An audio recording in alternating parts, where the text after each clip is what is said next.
Tengo ahora un tema muy importante, no sé si me alcanza, o tendré que desarrollarlo en una unidad separada, que es el tema de cuál es la diferencia, o sea, la necesidad de crear un sistema representativo de nuevo tipo en la democracia socialista. No, ya para eso no me alcanza. Vamos entonces a hablar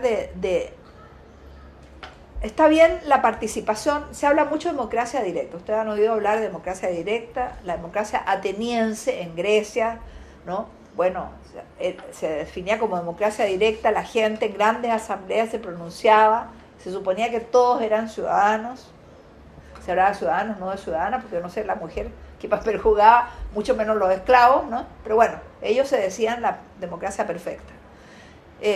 Se llama democracia directa a la posibilidad de que una asamblea se pronuncie y sus decisiones sean tomadas en cuenta, y, digamos, o sea, la asamblea decide y eso es lo que se aplica.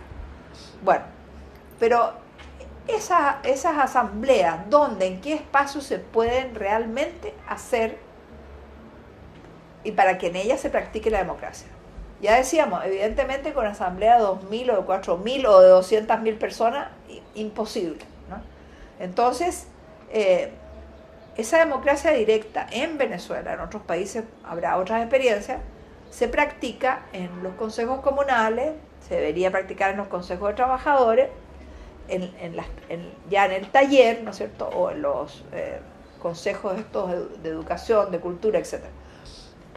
Pero evidentemente que está restringido a los pequeños espacios. Entonces, ¿cómo hacer, por ejemplo, para que nos pronunciemos sobre cuestiones que tienen que ver con el nivel provincial o con el nivel nacional, con el nivel estatal, como se llaman algunos estados federados, ¿no?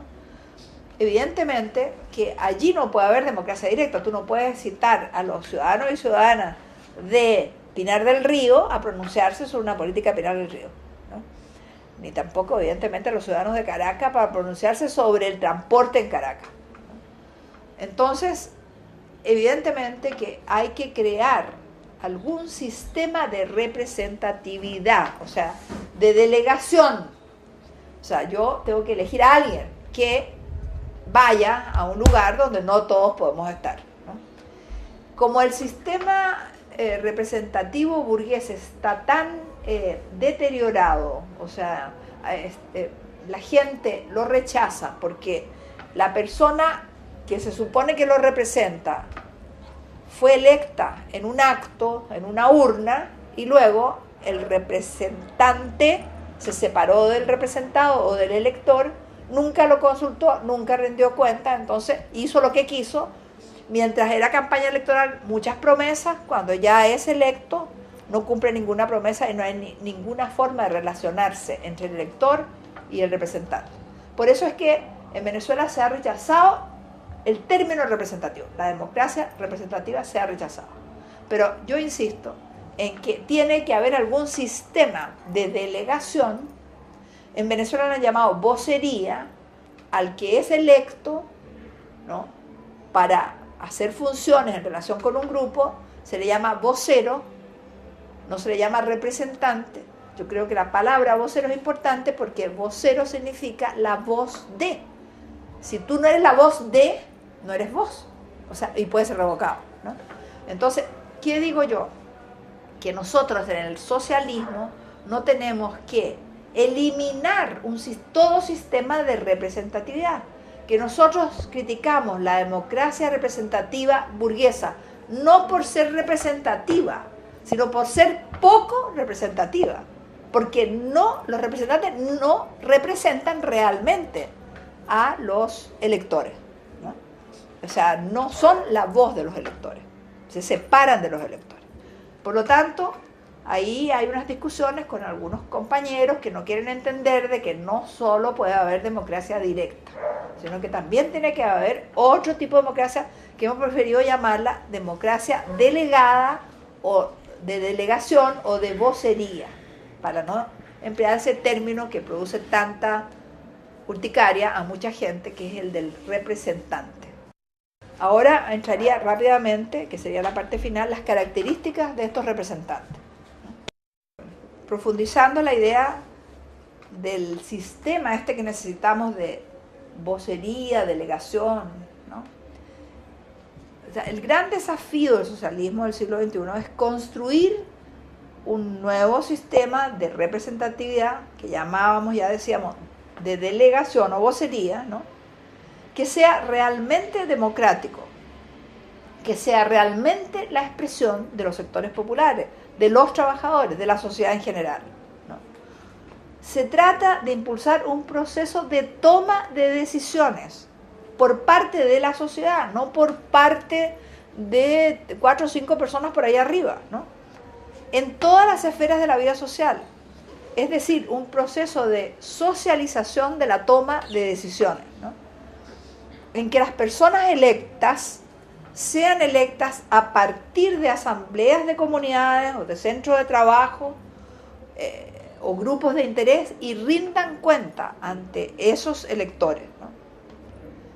Entonces, yo decía, para hacer posible esto hay que reemplazar el sistema representativo burgués por otro sistema de representatividad que se asemeja al que se descubrió históricamente por Marx como el nuevo estado en germen de la nueva sociedad, que fue la Comuna de París. La Comuna de París, ¿cuál fue su característica? Que en ese proceso insurreccional que hubo en París, pues el pueblo destruyó pues lo que había de Estado en ese momento allí y nombró delegados, que era la misma característica del vocero venezolano, delegados electos en asamblea, que rendían cuenta por la asamblea, que tenían los mismos salarios que un obrero común, ¿no? Y que podían ser revocados si no cumplían los mandatos, ¿no? Entonces, Marx vio allí que el Estado ese que hasta ahora había estado por sobre la gente, ¿no? Que era como pues el patrón o el Dios o qué sé yo, que nos obligaba y nos disciplinaba, etcétera, ahora era un Estado que estaba siendo construido por la propia gente, ¿no? Acercando entonces todas las funciones. Y por lo tanto, si el tipo no ejecutaba, pues simplemente era, digamos, criticado y era sacado de su cargo. Entonces, este sistema se caracteriza, primero, este nuevo sistema de delegación o vocería, que son los candidatos, los delegados o los voceros, electos en su centro de trabajo o donde residen, que están directamente ligados a la base que los eligió, siguen estando, son simplemente, digamos, tienen funciones, pero siguen estando relacionados con su comunidad o con su centro de trabajo. Los electores no le transfieren derechos, no le dicen, tú haz tal cosa, sino que siempre están vigilando que las decisiones que se tomaron en la asamblea sean cumplidas, ¿no? Por eso que no reciben un mandato libre, o sea, no es como en el sistema representativo burgués que el tipo es electo y hace lo que quiere, no, hay que seguir las orientaciones de los electores. Sin embargo, hay que aclarar una cosa, ese mandato que tienen los delegados, los voceros, no es una cuestión, no es lo que llamábamos un mandato imperativo, en el sentido en que tu asamblea te dice una cosa y tú tienes que hacerla, ¿no? Eso así se interpretó muchas veces y se sigue interpretando por algunos compañeros así. No, mi asamblea te dijo que tenías que hacer tal cosa en la asamblea de delegados de varias comunidades y tú no lo hiciste, ¿no? Resulta que ese voto, ese mandato que lleva, pues esa persona delegada o vocera va a encontrarse con problemas de otras comunidades. Entonces, esos problemas tiene que analizarlo y a lo mejor tiene que ver que un problema que su comunidad le planteó como el prioritario es secundario con respecto a problemas de otras comunidades. Y por lo tanto, ese delegado o vocero, si hay que elegir una obra, por ejemplo, a lo mejor renuncia a la obra que su comunidad le planteó y dice la otra comunidad tiene la prioridad porque están realmente en una situación mucho más catastrófica que en mi comunidad, ¿no? Bueno, ahí, si fuera el mandato imperativo, si fuera un buzón, ¿no? Yo le meto y ahí no pasaría esto, no podría el delegado cambiar. Sin embargo, aquí se trata de un voto que tiene, la persona tiene la creatividad para manejarse en esa situación, ¿no? Ahora, ¿qué tiene que hacer esa persona? Volver a su comunidad y explicarle a la comunidad por qué cambió la decisión de la comunidad. Si la comunidad no acepta la explicación, tendrá que ser revocado porque es el vocero, deja de ser vocero. Pero entonces hay toda la labor pedagógica que tiene que hacer ese delegado o vocero con su comunidad. Y en el fondo es un proceso de educación popular, el proceso participativo.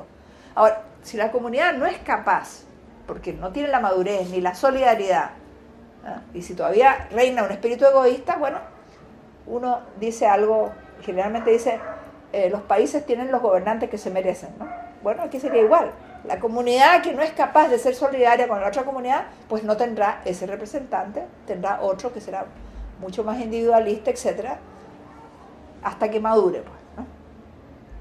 Entonces, el otro elemento es que no termina sus funciones cuando fue electo. Tiene que estar constantemente pues pasando la información a la comunidad, tomando nuevas orientaciones. O sea, hay una relación dialéctica y constante durante todo el periodo en que es elegido. Y por supuesto, como decíamos, puede ser revocado cuando deja de ser la voz de la comunidad, cuando la comunidad ya considera que no está cumpliendo, que no se siente interpretada por la actuación de esa persona.